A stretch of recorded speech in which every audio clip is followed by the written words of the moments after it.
I'm not sure my microphone's working, but no one's ever accused me of being quiet, so that's all right. There it is. So I'm listening to everything that's going on here, and it is what I eat, sleep, and breathe every single day working with companies. I'm so honored to be working with this group of people because one of the key things that we do in revenue operations is figure out what's working and what's not. So, by a show of hands, how many of you know how much money you spend in marketing and sales in your business right now? Okay? And how many of you know what the revenue return on that investment is for those activities? Okay? And how many of you would say that that number is at least 5.5 times return? Okay? So when people go into budgeting, you have a mix of information. They're spending a lot of money, they're not getting back what they think that they should, and they don't know why. I'm spending some money with Beanstalk on web and social media. I really like it. It looks great. I'm spending some money on content. Really like it. It looks great. I'm assessing my salespeople. I'm hiring salespeople. Really like my sales team.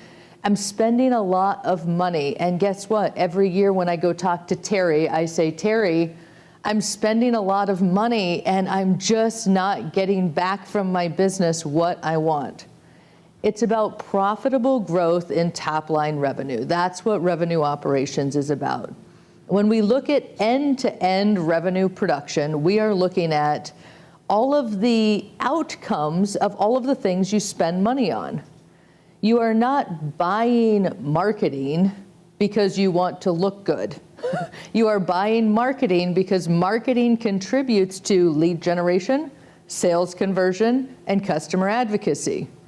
You are not hiring salespeople and building a sales process and putting in place all of the tools for that because you want sales conversion.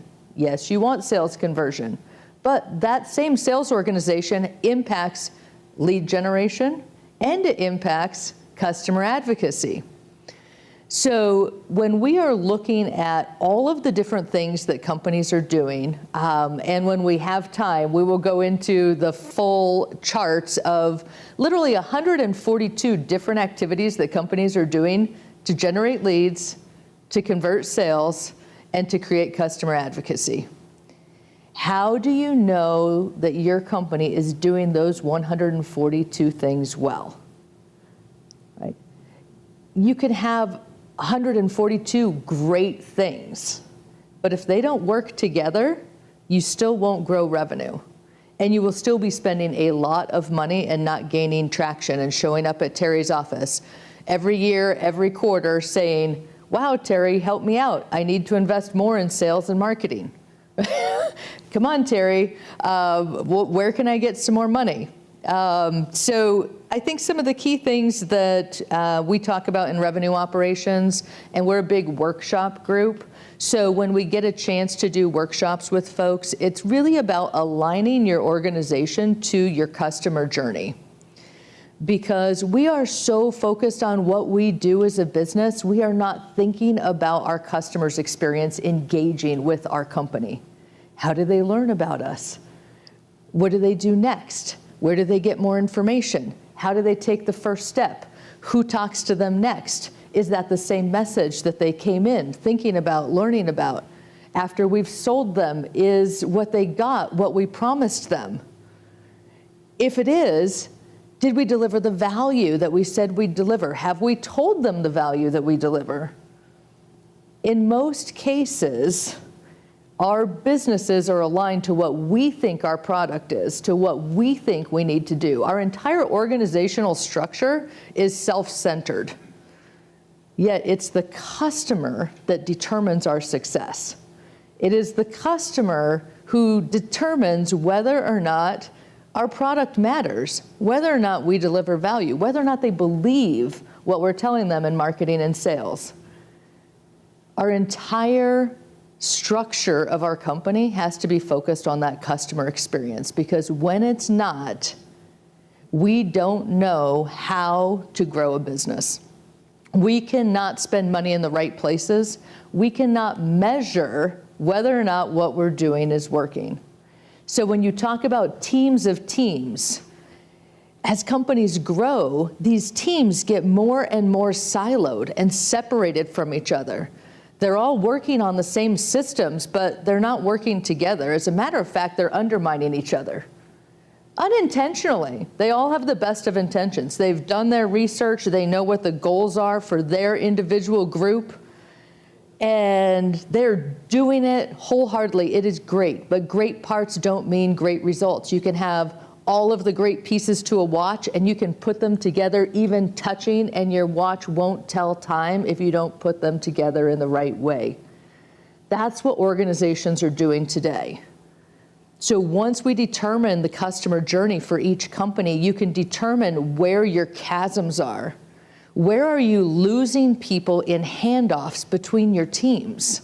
Because you're not debriefing, because your teams don't understand the roles of the adjacent pieces and what the customer experience is before and after they have fulfilled their role and their responsibility. You are creating loss of customers. You are either creating lead loss, you are creating loss in sales conversion, or you are creating loss of customer and attrition. So we set up KPI metrics, the key performance indicators for your customer journey. So we take the information from Mueller-Prost and we align your budget to your customer journey. It's no longer a marketing budget. It is now what part of our budget creates awareness, lets people know we exist. What part of our budget is dedicated to inquiry? Now that you know I exist, you're interested. What part of our budget is focused on conversion, satisfaction, expansion, retention, and advocacy? We pick apart all of those numbers and apply the budget through the customer journey. Because we've mapped your customer journey, we know which people are working in each stage of the journey. And because we've identified the process, we know what systems and tools all of those people are using at each stage of the journey and how they need to connect and fit together. Because we have all of those answers, we can now determine what metric indicators are going to determine that you can expect successful growth. Not revenue, not things that are lagging indicators. I'm sorry, if you're watching revenue go down, you are late to the game. Like that is, you are way too late to make an impact. We want to determine what are the things that the people in our organization at every layer of the organization need to be watching to know that our business is moving forward in the strategic direction that it needs to go. That does not mean that my CEO has the same KPI dashboard as my sales rep. That means my sales rep has a specific role in the process of driving this business forward. They have their own dashboard. They know what the expectations are for their success, and they know whether or not they're achieving it 24/7. Every CEO should have the dashboard 24/7, not 45 days later. We are building these custom dashboards all the time because people have so much data, they are in data swirl. We have a client right now that came out of Vistage. I'm not even quite sure how they found us. They're in another state. They were referred by someone. I have no idea. They had 472 metrics. This company has so much data. You're like, wow, you know, how are you using this? What information? You start to dig in and you realize that they cannot make any decisions with that data. That data they have is not even the information that they should be looking at, but because they're looking at it and trying to make decisions on it, they are breaking things within their company that are working. And the things that are working get no chance to produce results because the piece next to it is broken. That little thing that you don't think is important is broken. In this particular company, let's talk about what it means to have your sales reps provide closed sales to your service team, and 47% of those people never actually spend $1 with you. What's that number? That's a pretty enlightening number. You're a 32-year-old company with 472 metrics, and you didn't realize that 47% of the closed sales deals never spend $1 with you. Dig into that, they didn't even know your brand. They came in through all these different angles. No one actually told them who you are, what you do, what value they can expect from you. Well, no wonder why when it came to the actual onboarding process, they're like, wow, I think I've made a mistake. That's all right. I didn't spend any money yet. I don't have to go forward. When you start to unwind these things, you see huge problems in marketing, huge problems in sales, huge problems in service. None of it's aligned to the customer experience. And we have lots of data, and all of it is the wrong things. So when you have your teams aligned to work together and they understand how each one of them plays a pivotal role in your customer journey, and they take care in the work, the good work that the team before them has done, and they take that customer and they carry it through their part of the journey and they do their job, and then they hand the customer over to the next team in the journey, they realize they are all working on the same path. You can set up the systems and tools. They're all working on the same systems and tools. And the people who are touching the customers know exactly how they're being measured. They have the data that shows them. Their managers have the data that shows them how all of the people and initiatives are working together.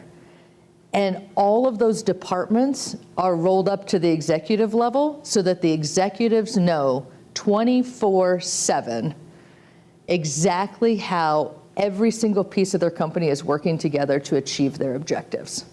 We have a client right now, 119 data points being combined in their dashboard. They have never owned their data. They have never once tried to combine this data. They have always allowed each individual department to report the data to the executive team in a board meeting. It all looks great. Looks great. You put it together, it looks like a disaster. You combine it together and you realize that all of these great pieces are not moving the ball forward. Why are we in business? What are we trying to get to? Higher valuation, exit strategy, hopefully a paycheck, money in our pocket, whatever it is that you're trying to work towards. It is all of these pieces working together and the visibility for the right people in the right levels of the organization to achieve them. So when we tell our clients that every dollar you spend in marketing and sales, you need to expect at least a 5.5 times ROI, and they say, how? We say, let's start measuring. And so I think that is really when we talk about revenue operations, what we're talking about. You have to have the financial information. You have to have the right people. You have to have the right team structure. You have to have them aligned to the people that determine your company's success, which is not you. It is your customers. And then you need to measure and monitor that all of that is working, that you are driving profitability and you are driving growth. And then every decision you make, you're looking at the same picture and driving it with the right people. That's what we do in revenue operations, and I'm happy to answer any questions afterwards or stick around. Do you guys have